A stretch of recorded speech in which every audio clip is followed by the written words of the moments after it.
Nesse vídeo, irei trazer o iceberg de mistérios absurdos do nosso Brasil. Para quem não sabe o que é iceberg, vou dar uma breve explicada. Esse iceberg não tem nada a ver com aquele iceberg físico igual vemos no filme Titanic. É só uma metáfora que usamos a imagem de um iceberg para ranquear os fatos que queremos transmitir, sendo a ponta do iceberg os fatos mais conhecidos. E conforme vamos descendo até as profundezas, os fatos vão ficando menos conhecidos até chegar nos desconhecidos. Ou podemos classificar também dos fatos mais leves até os mais perturbadores. Explicação dada, bora pro vídeo. Camada 1. Superfície. Padre do Balão.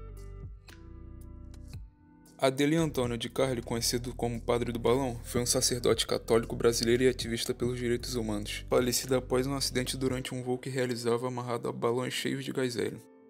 Ele fez essa loucura com o objetivo de arrecadar dinheiro para financiar uma área de descanso espiritual para caminhoneiros na cidade de Paranaguá, no Paraná. O objetivo do sacerdote era quebrar o recorde de voo de 19 horas em balões de gás hélio e alcançar um novo recorde mundial. Em 20 de abril de 2008, após decolar em uma cadeira presa a 1000 balões, Adelino conseguiu atingir uma altitude de 6.000 metros antes de perder o contato com as autoridades. As condições climáticas desfavoráveis e a falta de planejamento desviaram a sua rota e o levaram para a costa de Santa Catarina, caminho do voo de balão do padre. Saindo do Paraná, atravessando todo o litoral de São Paulo e sendo achado em 4 de julho de 2008 em Macaé, no Rio de Janeiro, a mais de 100 km de distância da costa em alto mar. A metade inferior do seu corpo foi encontrada por um navio rebocador. O padre foi identificado pelas suas roupas e também por um teste de DNA. Massacre de Suzano. O crime aconteceu por volta das 9h30 da manhã de uma quarta-feira, 13 de março de 2019, na Escola Estadual Professor Raul Brasil. Guilherme Tauci Monteiro, de 17 anos, e Luiz Henrique de Castro, de 25 anos. Momentos antes do ataque à escola, por volta das 9 horas, Guilherme Tauci havia atirado em seu tio, o comerciante Jorge Antônio de Moraes, dentro de uma revendedora de veículos de Jorge. O homem foi levado ao hospital, mas não resistiu aos ferimentos, morrendo horas depois.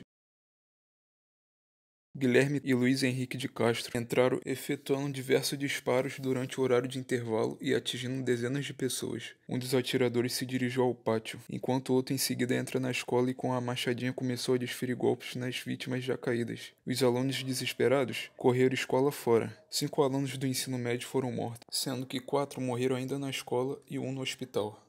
Vítimas. 2 vítimas fatais eram funcionários da escola.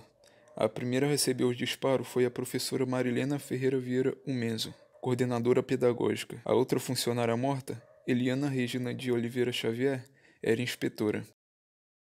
O ataque também deixou 11 estudantes feridos e 10 mortos contando com os assassinos. Segundo a polícia, Guilherme Tauci, o atirador mais jovem, matou o comparsa Luiz Henrique de Castro e logo em seguida cometeu suicídio. Ambos eram ex-alunos da escola.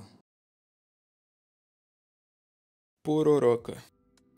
É um fenômeno natural que ocorre quando grandes e violentas ondas são formadas a partir do encontro das águas do mar com as águas do rio. Existem várias explicações para esse fenômeno, mas a principal diz que sua causa deve ser a mudança das fases da Lua. Na região amazônica, ocorre essa elevação de água que chega a 6 metros de altura, numa velocidade de 30 km por hora. Pode-se prever a pororoca com 2 horas de antecedência, pois a força da água vinda da cabeceira provoca um barulho muito forte. Momentos antes da sua chegada, cessa o barulho. A pororoca era uma atração turística atraindo pessoas de todo o mundo. Aconteciam campeonatos de surf na pororoca. Esse fenômeno ocorria no foz do rio Amazonas, litoral do estado do Pará, extremo norte do país, e no rio Mearim, no Maranhão, e também no rio Araguari, no Amapá. Mas infelizmente a pororoca não acontece mais desde 2015, devido à interferência humana com uma atividade pecuária, principalmente a criação de búfalos, criou valas e canais que drenaram o curso da água. Césio 137. Foi um grave episódio de contaminação por radioatividade ocorrido no Brasil.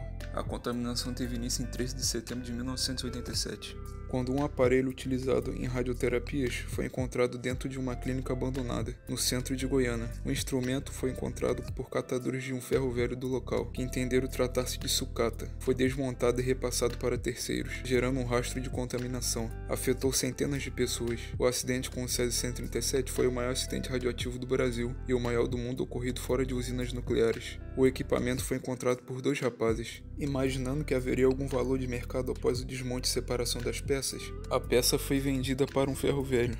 Foi no ferro velho de Devaí Ferreira que a cápsula de césio foi aberta para o reaproveitamento do chumbo. O dono do ferro velho expôs ao ambiente 19,26 gramas de cloreto de césio 137, um sal muito parecido com o sal de cozinha, mas que emite um brilho azulado quando em local desprovido de luz. Devaí ficou encantado com o pó que emitia um brilho azul no escuro. Ele mostrou a descoberta para sua esposa, Maria Gabriela, bem como distribuiu para os familiares e amigos. O irmão de Devaí, Ivo Ferreira, levou um pouco de césio para sua filha, Leide das Neves, que tocou na substância e ingeriu as partículas de césio junto com um ovo cozido que sua mãe havia preparado para o jantar. Outro irmão de Devaí também teve um contato direto com as substâncias. Pelo fato de esse sal ser higroscópico, ou seja, absorver a umidade do ar, ele facilmente adere à roupa e à pele, podendo contaminar os alimentos e o organismo internamente. Vítimas. No dia 23 de outubro morreram Leide e Maria Gabriela. Devaí Ferreira morreu 7 anos depois, em 1994, devido ao câncer que contraiu por causa da radiação. Cerca de 104 pessoas morreram nos anos seguintes pela contaminação decorrente de câncer e outros problemas, e cerca de 1.600 teriam sido afetadas indiretamente. Camada 2. Águas rasas. Sequestro do ônibus 174. No dia 12 de junho de 2000, às 2h20 da tarde, o ônibus da linha 174 da empresa Amigos Unidos ficou detido no bairro de Jardim Botânico por quase 5 horas, sob a mira de um revólver de Sandro Barbosa do Nascimento, sobrevivente da chacina da Candelária. A infância de Sandro é retratada em filme documentário, Ônibus 174, do diretor José Padilha, e conta como foi determinante para a concepção de uma personalidade criminosa. Um dos relatos é de Sandro ter presenciado o assassinato de sua mãe aos 8 anos de idade. A agonia dos passageiros teve início às 2h20 da tarde de uma segunda-feira, no bairro Jardim Botânico. Sandro fez sinal para o ônibus, ele pulou a roleta e sentou-se próximo à janela. 20 minutos depois, um dos passageiros conseguiu sinalizar para um carro de polícia que passava pela rua. O ônibus então foi interceptado por 2 policiais. Nesse momento, o pânico já estava instaurado. O motorista e o cobrador abandonaram o veículo e alguns passageiros também conseguiram escapar, pulando pelas janelas e pela porta traseira. 10 passageiros foram tomados como reféns pelo sequestrador. Luciana Carvalho foi uma das primeiras que teve a arma colocada na cabeça. Sandro a levou para a frente do ônibus e queria que ela dirigisse o veículo. Foi ali que o sequestrador fez o primeiro disparo, um tiro contra o vidro do ônibus, feito para intimidar os fotógrafos e o cinegrafista do local. Williams de Moura, que na época era estudante de administração, foi o primeiro refém a ser liberado, ficando outras 10 pessoas que eram todas mulheres. Após a liberação de Williams, Sandro apontou a arma na cabeça de Janaína Neves e fez-a escrever nas janelas com batom frases como: "Ele vai matar geral às 6 horas, e ele tem pacto com o diabo." Após um tempo, Sandro libera também uma mulher chamada Damiana Nascimento Souza. Damiana já tinha sofrido 2 AVCs, e naquele momento passou mal novamente, tendo o 3º derrame. O derrame deixou-a sem a fala e sem os movimentos do lado esquerdo do corpo. Ela caminha com dificuldades e comunica-se por escrito.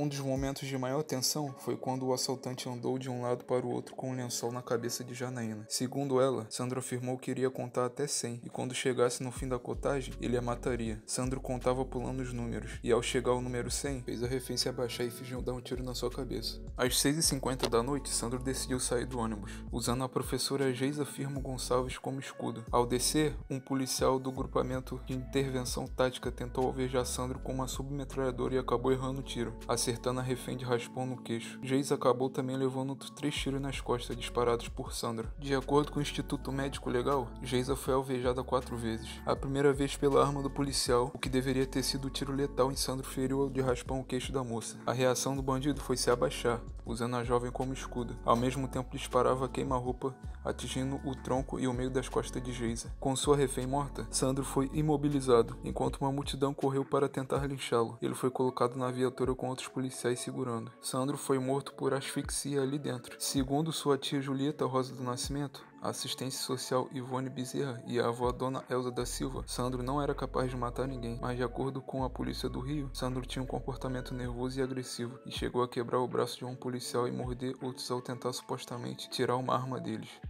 Após alegações de que a morte de Sandro foi ocasional, os policiais responsáveis pela morte de Sandro foram levados a julgamento por assassinato e foram declarados inocentes. Geisa Firmo Gonçalves foi enterrado em Fortaleza, no cemitério Bom Jardim. Seu enterro foi acompanhado por mais de 3.000 pessoas. ET de Varginha. Incidente em Varginha, como ficou conhecido pela imprensa brasileira, foi uma série de aparições de objetos voadores não identificados, que gerou teorias da conspiração sobre captura de seres extraterrestres pelas autoridades militares brasileiras em janeiro de 1996, no município de Varginha, sul do estado de Minas Gerais. Tais fatos foram primeiramente transmitidos no Fantástico e rapidamente reuniu extensa cobertura de mídia em todo o mundo. Toda a história é baseada em relatos e testemunhos. As autoridades locais e federais negaram todas as afirmações de naves e seres extraterrestres, enquanto teóricos da conspiração alegaram encobrimento. Segundo relatos da mídia, uma criatura foi avistada por 3 mulheres de 14 a 21 anos, as irmãs Liliane e Valquíria Fátima da Silva e sua amiga Kátia Andrade Xavier, na tarde de 20 de janeiro de 1996, quando chovia forte e ventava muito, e resolveram pegar um atalho por um terreno baldio, quando alegaram ver a criatura, um bípede de cerca de 1,6 metros de altura, com uma cabeça grande e corpo muito fino, com pés em forma de V, pele marrom e grandes olhos vermelhos. Parecia estar trêmula e as garotas achavam que estava ferida ou doente. As irmãs fugiram e disseram à mãe que tinham visto o diabo. A mulher não acreditou nelas até que foi para a área, onde diz que sentiu um cheiro desagradável que não soube descrever, e não encontrou nada além de uma marca no chão e um cachorro cheirando o lugar. Depois de relatar seu conto à família e amigos, rumores começaram a se espalhar por toda a cidade sobre avistamentos de OVNIs e criaturas alienígenas. 2 dias depois, outra criatura teria sido encontrada deitada ao longo de uma estrada. 3 caminhões militares foram supostamente enviados para recuperá-la. Nos meses seguintes, 3 animais misteriosamente morreram. O áudio de um relato fornecido por ufólogos e atribuído a um militar anônimo dava detalhes da suposta criatura. Afirmava que teria sido recolhida pelo corpo de bombeiro e levada para a escola de sargentos das armas. O comandante da escola de sargentos, General Lima, deu nota em coletiva de imprensa negando estas alegações. O coronel Olímpio Vanderlei, que ufólogos alegam ter sido apontado por um militar como líder da operação de captura do suposto ET, não gravou entrevista e disse por telefone que a história foi inventada por um ex-soldado. Até hoje não se sabe exatamente o que aconteceu em Varginha, com as possíveis testemunhas afirmando que realmente viram o ser e as autoridades negando. Parece ser um mistério sem fim. O incidente de Varginha trouxe efeitos socioeconômicos à cidade de Varginha devido ao turismo. Bonecos na forma do ET com uniforme de times de futebol começaram a ser vendidos. Foram construídos também pontos de ônibus e uma enorme caixa d'água em formato de nave espacial na cidade. Povos isolados. A Amazônia brasileira é lá de um grande número de povos indígenas isolados, mais do que qualquer outro lugar do mundo. Acredita-se que existam pelo menos 100 grupos indígenas isolados na parte brasileira da floresta amazônica. A decisão desses indígenas de não manter contato com outros povos e com não indígenas é possivelmente resultado de violentos encontros do passado e da contínua invasão e destruição de sua floresta. Por exemplo, os indígenas isolados que hoje vivem no estado do Acre são provavelmente os sobreviventes do ciclo da borracha. Quando muitos indígenas foram escravizados e mortos, é provável que os sobreviventes escaparam, fugindo até os rios. Memórias das atrocidades que seus antepassados viveram ainda podem estar presentes. Sabe-se muito pouco sobre esses povos. O que sabemos é que eles desejam permanecer isolados. Eles já dispararam flechas contra invasores e até mesmo contra aviões, ou simplesmente evitam contato se escondendo nas profundezas da floresta. Ilha da Queimada Grande, também conhecida como Ilha das Cobras, é uma ilha localizada a cerca de 35 km do litoral do estado de São Paulo. Desabitada, tem acesso proibido e restrito a analistas ambientais. É habitada quase que exclusivamente por uma espécie de cobra, a jararaquilhoa. Além da alta concentração de um mesmo animal, a ilha também se destaca por ter segundo maior aglomerado de cobras por área em todo o planeta. São cerca de 45 cobras por hectare, o equivalente a um campo de futebol. A ilha brasileira perde apenas para a ilha de Shedal, na China. Camada 3. Águas intermediárias. Incêndio no edifício Joelma. Foi uma tragédia ocorrida em 1º de fevereiro de 1974 no edifício Praça da Bandeira, antigo Joelma, na região central de São Paulo. Às 8h45 da noite de uma sexta-feira chuvosa, um curto-circuito em um aparelho de ar-condicionado no 12º andar deu início ao incêndio, que rapidamente se espalhou pelos demais pavimentos. As salas e escritórios do Joelma eram configurados por divisórias, com móveis de madeiras, pisos acapertados, cortinas de tecido e forros internos de fibra sintética, condição que contribuiu para o alastramento incontrolável das chamas. 15 minutos após o curto-circuito, Era impossível descer as íngremes escadas, localizadas no centro dos pavimentos, que foram bloqueados pelo fogo e a fumaça. Os corredores, por sua vez, eram estreitos. Na ausência de uma escada de incêndio, muitas pessoas ainda conseguiram se salvar ao descer pelos elevadores, que também logo deixaram de funcionar. Quando as chamas provocaram a pane no sistema elétrico dos aparelhos e a morte de uma assessorista no 20º andar, sem ter como deixar o prédio, muitos tentaram abrigar-se nos banheiros e parapetes das janelas. Outros sobreviventes concentraram-se no 25º andar, que tinha saída para 2 terraços, na esperança de serem salvos por helicópteros. Mas os helicópteros não conseguiram pousar no terraço escaldante. O corpo de bombeiros recebeu a primeira chamada às 9h03 da manhã. 2 minutos depois, viaturas partiram dos quartéis próximos, mas devido às condições adversas no trânsito, só chegaram ao local às 9h10, quando as chamas já atingiam o 20º andar. Devido ao calor insuportável, várias pessoas começaram a se atirar do prédio. O incêndio provocou a morte de 187 pessoas e deixou mais de 300 feridos. Maníaco do Parque.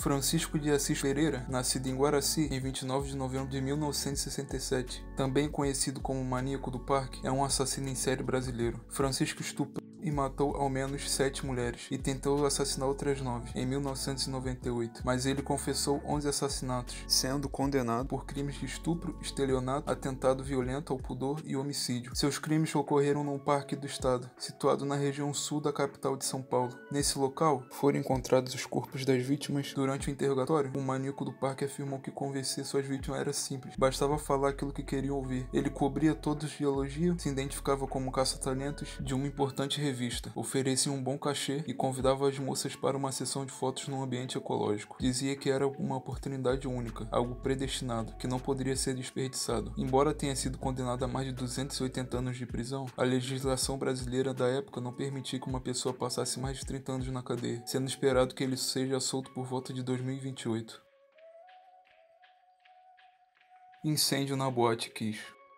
Uma tragédia que matou 242 pessoas e feriu 636 outras na Boate Kiss. Localizada na cidade de Santa Maria, no Rio Grande do Sul, a tragédia ocorreu na madrugada do dia 27 de janeiro de 2013. O acidente foi considerado a segunda maior tragédia do Brasil em número de vítimas em um incêndio, sendo superada apenas pela tragédia do Gran Circus norte-americano ocorrida em 1961. Falarei dele na última camada. A festa Aglomerados iniciou-se às 23 horas de 26 de janeiro de 2013, sábado, na Boate Kiss, localizada na Rua dos Andradas, no centro da cidade de Santa Maria. O evento foi organizado por estudantes de 6 cursos universitários e técnicos da Universidade Federal de Santa Maria. 2 bandas estavam programadas para se apresentarem à noite. Estimou-se que entre 500 a 1000 pessoas estavam na boate, sendo a maioria estudantes. Por volta das 2h30 da manhã de 27 de janeiro, durante a apresentação da banda Gurizada Fandangueira, a segunda banda a se apresentar na noite, o sinalizador de uso externo foi utilizado pelo vocalista da banda. O sinalizador soltou faíscas que atingiram o teto da boate, incendiando a espuma de isolamento acústico que não tinha proteção contra fogo. Os integrantes da banda e um segurança tentaram apagar as chamas com água e extintores, mas não obtiveram sucesso. Em cerca de 3 minutos, uma fumaça espessa se espalhou por toda a boate. No início do incêndio, não houve comunicação entre os seguranças que estavam no palco e os seguranças que estavam na saída da boate. Os seguranças não permitiram inicialmente que as pessoas saíssem pela única porta do local. Por acreditarem tratar-se de uma briga, a casa funcionava através de pagamento de comandas de consumo na saída, que levou os seguranças a também pensarem que as pessoas estavam tentando sair sem pagar. Muitas vítimas forçaram a saída pelas portas dos banheiros, confundindo-as com as portas de emergência que descem para a rua. Em consequência disso, 90% dos corpos estariam nos banheiros.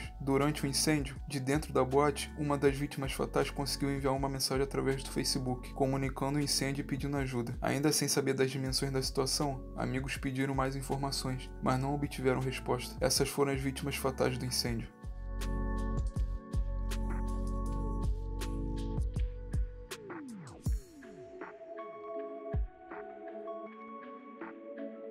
Ladeira do Amendoim, São Tomé das Letras. A ladeira ficou conhecida por um fenômeno inusitado. Quando deixam o carro desengatado na ladeira, o esperado é que o carro desça, mas ao invés disso ele sobe lentamente. Isso tem uma explicação física e outra do folclore local. A explicação do folclore local é que existam minérios subterrâneos que atrairiam o carro com uma espécie de magnetismo. Já a explicação física seria que tudo não passa de uma ilusão de ótica. Temos a impressão que a rua é uma subida, só que na verdade é uma descida. E olhando a partir da sua transversal, a rua Juventino Dias, que é uma subida acentuada, você tem a mesma impressão.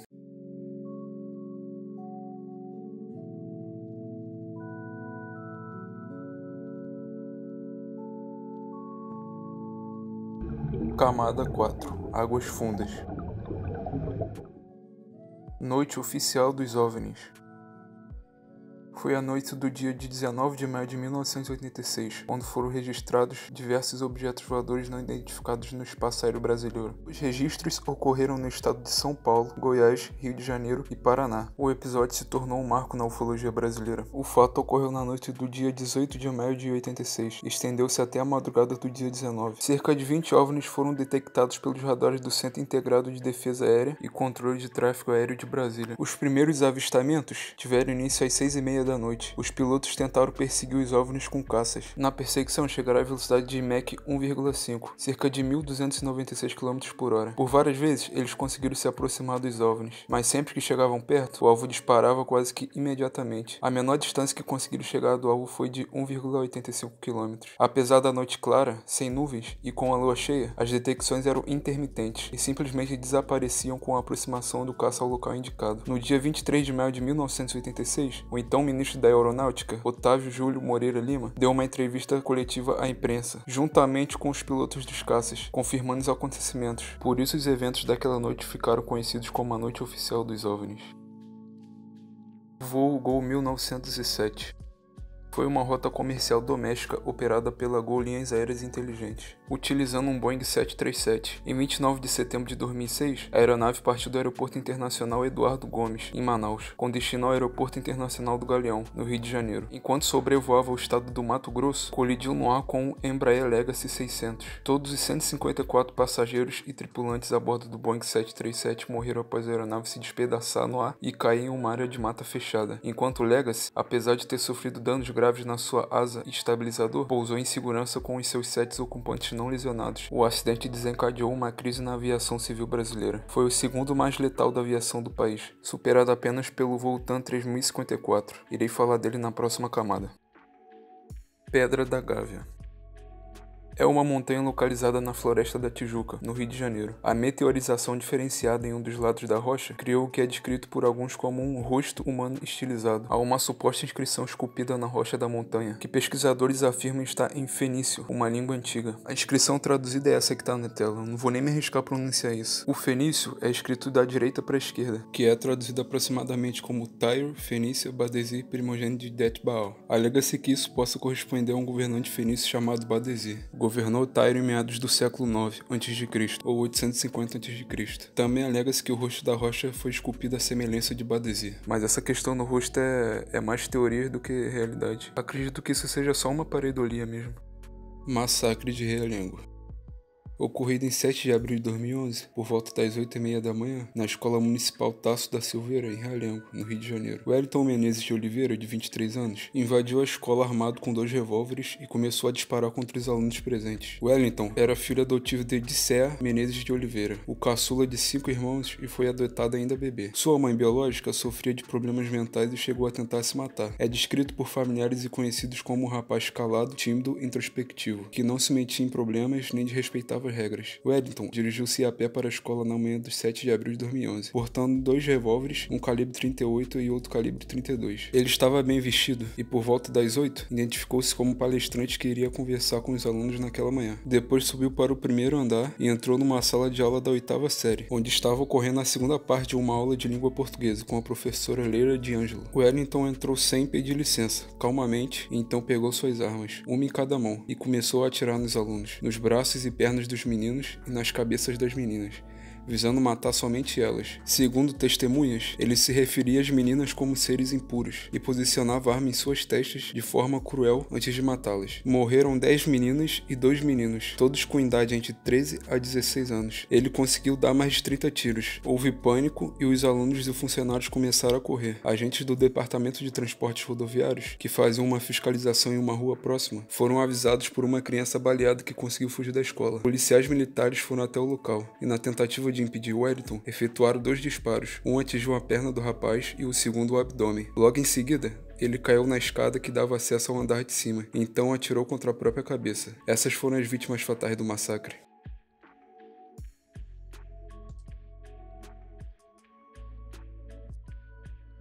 Hospital Colônia de Barbacena. Foi um hospital psiquiátrico fundado em 12 de outubro de 1903, na cidade de Barbacena, Minas Gerais. inicialmente como hospital para tuberculosos e depois como hospital psiquiátrico. Está situado numa região com clima de montanha, o que na época era considerado ideal para a cura de tuberculose, e por alguns médicos como o local ideal para o tratamento de doenças psiquiátricas. Tornou-se conhecido pelo público na década de 1980 pelo tratamento desumano que oferecia aos pacientes. Em grandes vagões de carga abarrotados, conhecidos como trem de doido, chegavam os pacientes. A instituição foi fundada em 1903, com a capacidade para 200 leitos, mas operava com a capacidade muito acima do normal. Contava com cerca de 5.000 pacientes em 1961. Para o hospital eram enviados pessoas não agradáveis, como opositores políticos, prostitutas, homossexuais, mendigos, pessoas sem documentos, entre outros grupos marginalizados pela sociedade. Estima-se que cerca de 70% dos pacientes não tinham diagnóstico de qualquer tipo de doença mental. No período que houve o maior número de mortes, entre as décadas de 60 e 70, o que acontecia no hospital chegou a ser chamado de Holocausto Brasileiro. Pelo menos 60.000 pessoas tenham morrido no Hospital Colônia de Barbacena, enquanto o plano do Hospital Colônia era primeiramente atender as pessoas com transtornos mentais. O local acabou se tornando um campo de extermínio para aqueles que não se adequavam aos padrões da sociedade da época, ou não atendiam aos interesses políticos de classes dominantes. Com um alto índice de mortalidade no hospital, o cemitério próximo já não possuía mais espaço para comportar tantos mortos. Buscando uma alternativa, funcionários corruptos encontraram no tráfico de corpos uma maneira de amenizar a situação e lucrar com isso. Diversas unidades ao redor do país encomendavam os restos mortais das vítimas do Colônia para seus laboratórios anatômicos. Quando a procura era baixa, os corpos eram dissolvidos em ácido. Camada 5. As profundezas. Tragédia do Grand Circus norte-americano. Foi um incêndio criminoso ocorrido em um circo na cidade de Niterói, em 17 de dezembro de 1961. Morreram 503 pessoas e mais de 800 sofreram ferimentos. O Grand Circus norte-americano estreou em Niterói em 15 de dezembro de 1961. Os anúncios diziam que era o maior e mais completo circo da América Latina. Tinha cerca de 60 artistas, 20 empregados e 150 animais. O dono do circo, Danilo Stevanovic, havia comprado uma lona nova que pesava 6 toneladas e seria feita de nylon, detalhe que fazia parte da propaganda do circo. O norte-americano chegou a Niterói uma semana antes da estreia e instalou-se na Praça do Expedicionário, centro da cidade. A montagem do circo demandava bastante tempo e muita mão de obra. Danilo contratou cerca de 50 trabalhadores avulsos para a montagem. Um deles, Adilson Marcelino Alves, o Dequinha, tinha antecedentes na polícia por furto e apresentava problemas mentais. Trabalhou somente 2 dias e foi demitido por Danilo Stevanovic. Dequinha ficou inconformado e passou a ficar rondando as imediações do circo. Na estreia, 15 de dezembro de 1961, o circo estava tão cheio que Danilo Stevanovic mandou suspender a venda de ingressos, para a frustração de muitos. Nessa noite, Dequinha tentou entrar no circo sem pagar o ingresso, mas foi visto e impedido pelo domador de elefantes, Edmilson Juvencio. No dia seguinte, 16 de dezembro, sábado, Dequinha continuava a perambular pelo circo e começou a provocar o armador Marcel Felizardo, que era constantemente acusado de ser culpado da demissão de Dequinha. Seguiu-se uma discussão e Felizardo agrediu o ex-funcionário, que reagiu e jurou vingança. Na tarde de 17 de dezembro de 1961, Dequinha se reuniu com José dos Santos, o Pardal, e Walter Rosa dos Santos, o Bigode. Com plano de pôr fogo no circo, um dos comparsas de Dequinha, responsável pela compra da gasolina, advertiu o chefe da lotação esgotada do circo e iminente risco de mortes. Porém, Dequinha estava irredutível, queria vingança e dizia que Stevanovic tinha uma grande dívida com ele. Com 3.000 pessoas na plateia, era 13h45 da tarde, quando faltavam 20 minutos para o espetáculo acabar, e a trapezista Nena, irmã de Danilo Stevanovic, notou o incêndio. Em pouco mais de 5 minutos, o circo foi completamente devorado pelas chamas. 372 pessoas morreram na hora e aos poucos vários feridos morriam com a demora da chegada das equipes de resgate. Chegando a mais de 500 mortes, das quais 70% eram crianças. A fuga da elefante Sema, da sua jaula, foi o que acabou por salvar a imensa maioria. O animal com sua força arrebentou uma parte da lona, abrindo caminho para um maior número de sobreviventes conseguirem fugir. A lona, que chegou a ser anunciada como sendo de nylon, era na verdade feito de tecido de algodão revestido de parafina, um material altamente inflamável. Por coincidência, naquele dia, boa parte dos médicos do Rio de Janeiro estavam em greve. O Hospital Antônio Pedro, o maior de Niterói, estava fechado. A população arrombou a porta e os médicos em greve foram sendo convocados através da rádio, pelos soldados do exército, que compareceram ao hospital de imediato. Médicos de clínicas privadas também foram atender ao hospital. Inclusive, outros circos, cinemas e teatros de Niterói e outras cidades vizinhas cancelaram seus shows e espetáculos para garantir que não haveriam médicos entre o público. Padres também foram convocados emergencialmente para darem a unção dos enfermos às vítimas que já se sabia que não tinham qualquer hipótese de sobrevivência. As agências funerárias não tinham mãos de obras e nem tempo. O número de caixões que eram necessários era muito elevado para enterrar as vítimas fatais. O estádio Caio Martins foi transformado numa oficina provisória para a construção rápida de urnas, com carpinteiros da região a trabalharem dia e noite. Os cemitérios municipais de Niterói logo ficaram com os túmulos esgotados. Assim, um terreno de roça no município de São Gonçalo, vizinho de Niterói, foi usado de urgência para enterrar o restante dos corpos. Com base no depoimento dos funcionários do circo que acompanharam as ameaças de Dequinha, ele foi preso em 22 de dezembro de 1961. Os cúmplices, Bigode e Pardal, também foram presos. Em 24 de outubro de 1962, Dequinha foi condenado a 16 anos de prisão e a mais 6 anos de internação em manicômio judiciário. 7 anos após sua prisão, ele fugiu da penitenciária Vieira Ferreira Neto, em Niterói, e foi encontrado morto com 13 tiros no alto do Morro da Boa Vista, na mesma cidade. O autor do crime jamais foi descoberto. Bigode recebeu 16 anos de condenação e mais 1 ano em uma colônia agrícola. Pardal foi condenado a 14 anos de prisão e mais 2 anos em colônia agrícola. Bruxas de Guaratuba.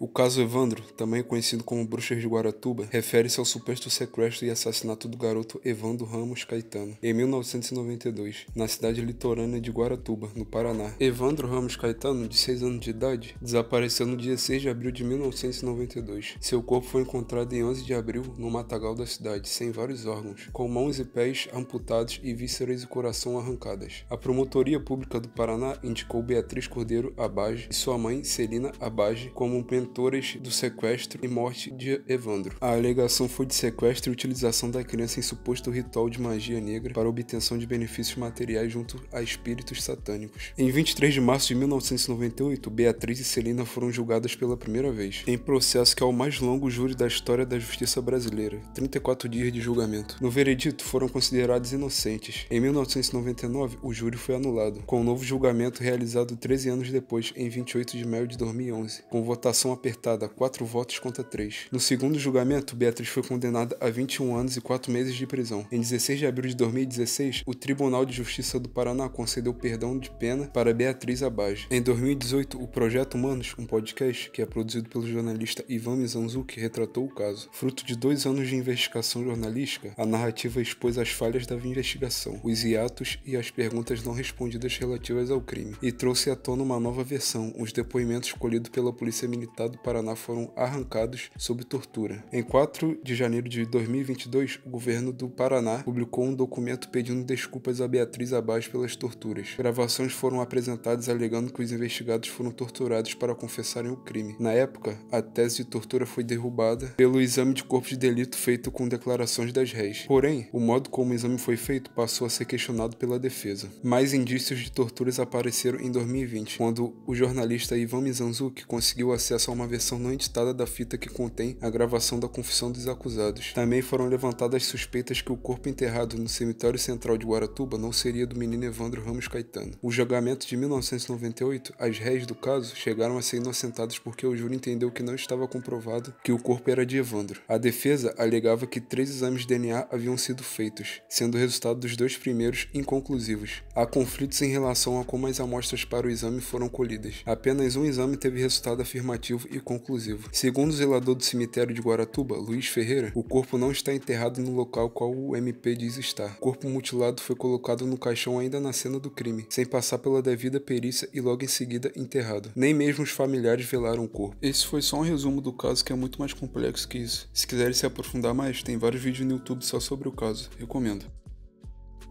Voo TAM 3054. Em 17 de julho de 2007, ao tentar pousar na pista 35L em São Paulo, a aeronave não conseguiu frear, ultrapassou os limites da pista, planou sobre a Avenida Washington Luiz e colidiu com o prédio da TAM Express e com um posto de gasolina. Todos os 187 passageiros e tripulantes a bordo do A320 e mais 12 pessoas em solo morreram. É o acidente aéreo com mais mortes na história da aviação brasileira, ultrapassando o voo Gol 1907. O acidente, investigado pelo Centro de Investigações e Prevenção de Acidentes Aeronáuticos, órgão filiado à Força Aérea Brasileira, teve seu relatório final divulgado publicada em setembro de 2009, apontando como causas principais do acidente o erro do piloto ao configurar irregularmente os manetes, falta de infraestrutura aeroportuária brasileira, a falta de groovings, que são ranhuras na pista que ajudam a escoar água quando chove, e autonomia excessiva aplicada aos computadores da aeronave. Cidade perdida a dizer.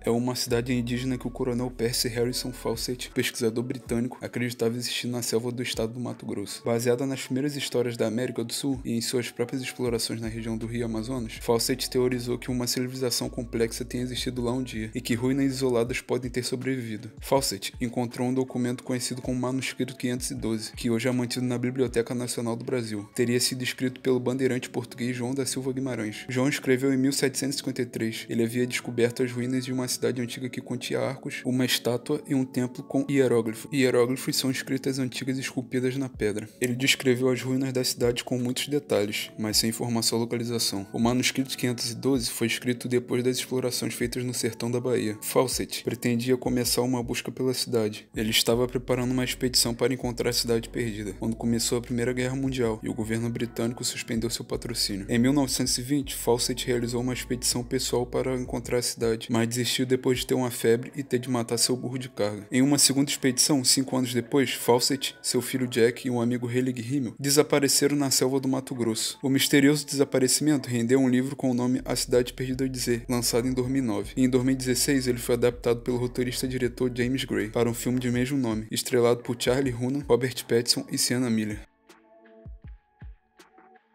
Bom, esse foi meu primeiro vídeo de iceberg. Eu sei que teve alguma diferença no áudio do vídeo, durante a gravação acabei ficando resfriado no meio, então fiquei com essa voz de merda aí. E também gravei o áudio em 2 lugares diferentes e acabou dando uma diferença. Mas garanto que no próximo vídeo isso não vai se repetir. Estou só começando, então se gostou, considere deixar o gostei aí embaixo e se inscrever no canal para me incentivar a trazer mais vídeos como esse. É isso, fui!